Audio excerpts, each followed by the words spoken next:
حضرت علی شیر خدا فرماتے ہیں بخاری مسلم میں، فرماتے ہیں مجھے قسم ہے اس ذات کی جس نے زمین چیر کے دانہ پیدا کیا ہے، مجھ سے رحمت عالم صلی اللہ علیہ وسلم نے وعدہ فرمایا کہ علی یاد رکھنا تم سے صرف مومن ہی پیار کرے گا، اور جس سینے میں تمہارا بغض ہوگا وہ سینہ مومن کا نہیں منافق کا ہوگا۔ تم سے مومن پیار کریں گے، مومنوں کے دلوں میں کشش ہوگی تمہارے لیے، ان کے سینے کشادہ ہوں گے تمہارے حق میں۔ حضرت مولا علی شیر خدا کی محبت، ان کا نام آئے تو دل ٹھنڈا ہو جائے، آنکھوں میں روشنی آئے، چہرہ روشن ہو جائے، تو معنی یہ ہے کہ ایمان مضبوط ہے دل میں۔ اور اگر بندہ کمزور ہونے لگ جائے، اگر اس کی کیفیات کوئی اور رنگ پیش کریں، تو معنی یہ ہے کہ ایمان سینے میں مضبوط نہیں ہے۔ حضرت علی شیر خدا سے حضور کا جو قربت کا تعلق، دیکھیں کچھ لوگ ایسے ہوتے ہیں کہ جن سے قربت ہوتی ہے، آپ نے کبھی دیکھا ہے ہر بندے سے مل کے بندہ رو نہیں سکتا، ہر بندے کو دیکھ کے رونا آتا نہیں، لیکن کچھ لوگوں سے روح ملتی ہے نا کسی کی، تو ویسے کبھی وہ بندے مل جائے نا، دل کرتا ہے تینوں سامنے بٹھا لاں، تیرے درد پرانے چھیڑاں۔ کچھ لوگ ایسے ہوتے ہیں جن کے ساتھ حضور تشریف فرما ہیں، حضرت علی شیر خدا کہیں گئے ہوئے ہیں، تو محبوب کیا فرماتے ہیں؟ فرماتے ہیں اللہ اس وقت تک میرے پاس حضرت اسرائیل کو نہ بھیجنا جب تک میں علی سے ملاقات نہ کر لوں۔ دعائیں ہو رہی ہیں کہ میری جب تک ملاقات نہ ہو جائے، میرا جانے کا وقت نہ آئے۔ مشکات میں حدیث موجود ہے۔ تو سرور کائنات علیہ السلام کا جو ان کے ساتھ قربت ہے، حضور کا جو ان سے پیار ہے، حضور نے ہر مہاجر کو ایک انصاری کا بھائی بنایا، انصار کے اندر حضور نے بھائی چارہ قائم فرمایا، اور یہ تاریخ کا وہ والا بھائی چارہ ہے جس کی نہ اس سے پہلے کوئی مثال ہے، نہ قیامت تک دوبارہ کوئی مثال دی جا سکتی ہے۔ بھائی جب سگے بھائی جب شادی شدہ ہو جاتے ہیں نا، تو ان کی اپنی اپنی جیبیں ہو جاتی ہیں، اپنی اپنی گفتگو ہو جاتی ہے۔ 6 ماہ کے بچے کے بارے میں بھی وہ کہنے لگ جاتے ہیں میں نے بچوں کا بھی تو کچھ بنانا ہے نا۔ انہیں بالکل اب وہ چیزیں نظر آنی بند ہو جاتی ہیں جس میں والدین اور بہن بھائی شامل ہوتے ہیں۔ وہ کہتے ہیں میرے بھی تو بچے ہیں۔ لیکن یہ بھائی چارہ مہاجرین اور انصار کا اتنا زبردست اور معنی خیز ہے، حضور نے بھائی چارہ قائم فرمایا۔ سگے بھائیوں کو وراثت دینا مشکل ہوتا ہے، بڑا کہہ رہا ہوتا ہے کمائی تو میں نے کی تھی، چھوٹا کہہ رہا ہوتا ہے کہ باہر تو پہلے میں گیا تھا، جھگڑے۔ لیکن یہ تاریخ اسلامی کا وہ بھائی چارہ ہے کہ جن میں برادری، قبیلہ، رنگ، نسل، علاقہ ایک نہیں، پر ہزاروں قومیں وجود میں آئیں، دہر میں خشک و تر کے رشتے سے ہم نے بنیاد دوستی رکھی، یاد خیر البشر کے رشتے سے۔ اور اقبال نے جن انداز میں اس مضمون کو بیان کیا ہے وہ انداز ہی نرالا ہے۔ اقبال فرماتے ہیں خاص ہے ترکیب میں قوم رسول ہاشمی، بننے میں کوئی خاص، ان کی ترکیب ہی کوئی خاص ہے۔ حضور نے بھائی بھائی بنا دیا۔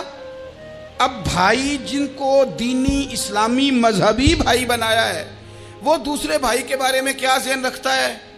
وہ کہتا ہے کہ میرے بھائی میرا کاروبار بھی آدھا تیرا، جائیداد بھی آدھی تیری، چونکہ تو میرا بھائی ہے تو تو رسی لے کے پیمائش کر لے، میں اپنا گھر بھی بانٹ کے آدھا تجھے دینا چاہتا ہوں۔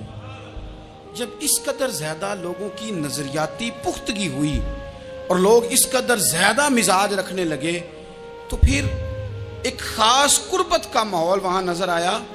پھر وہ جو مہاجر بن کے آئے تھے اور بہت زیادہ جن لوگوں نے جہاد کیا تھا، جد و جہد کی تھی، گھر بار چھوڑے تھے، پھر ان لوگوں کو زیادہ دشواری نہیں ہوئی، زیادہ آزمائش نہیں ہوئی دل لگانے میں اور مدینے میں رہنے میں۔ بڑی آسانی سے وہ لوگ وہاں رہنے لگے، اور بڑی جلدی ان کا مدینے سے اور اہل مدینہ سے پیار بڑھ گیا۔ تو میرے عزیز بھائیوں، حضور نے ہر انصاری اور مہاجر کو ایک دوسرے کا بھائی بنا دیا، سب کو بنا دیا۔ حضرت علی رہ گئے۔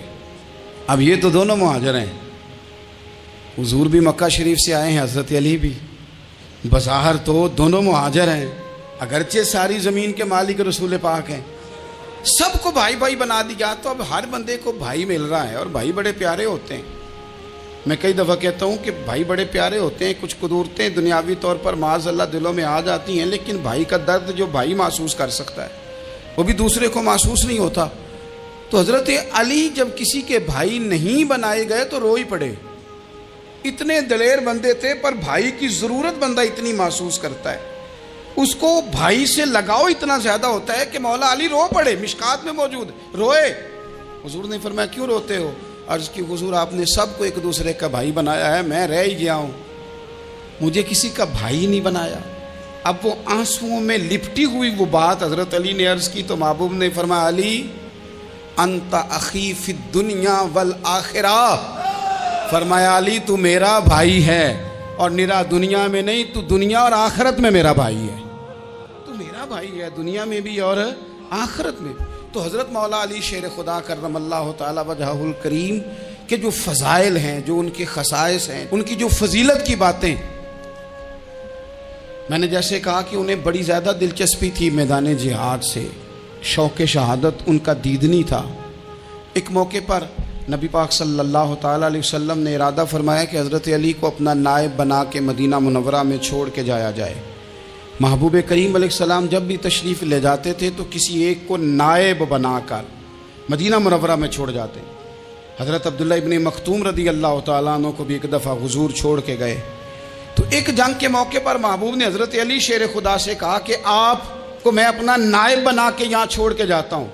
یہاں لوگ جان چھڑاتے ہیں، کام کا جب وقت آتا ہے، میدان میں نکلنے کا وقت آتا ہے تو جان چھڑاتے ہیں، اور وہ کہتے ہیں کہ باقی سارے کام لے لو، جب وقت مشکل آئے تو پھر ہمیں کام نہ بتاؤ۔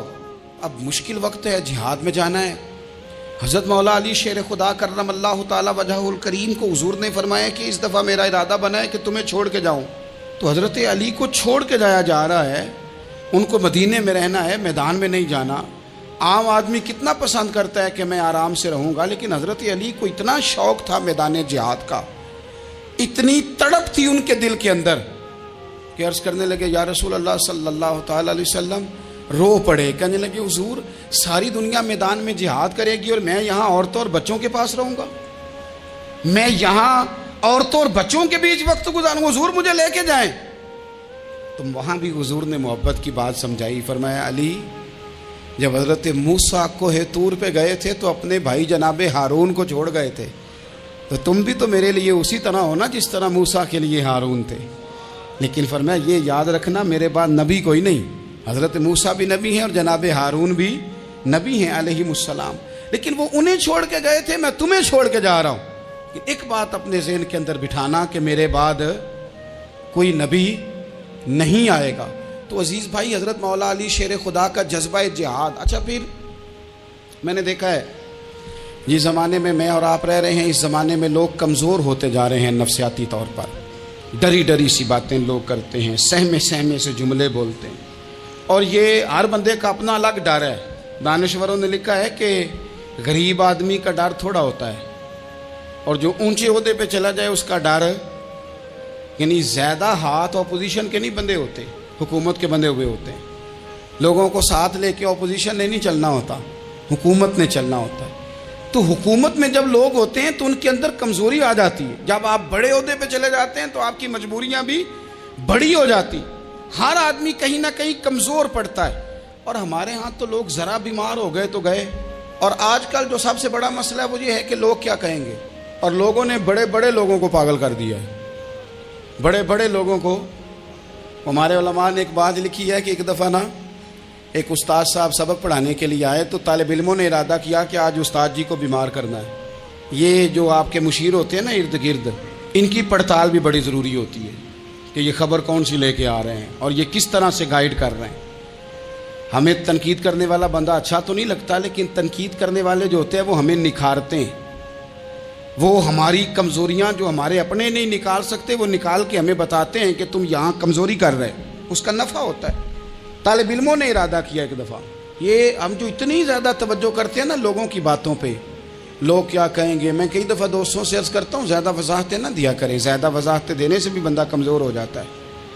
ہر وقت کا انداز وضاحتوں کا اور ہر وقت دفاعی محاذ پہ نہیں کھڑے رہنا چاہیے۔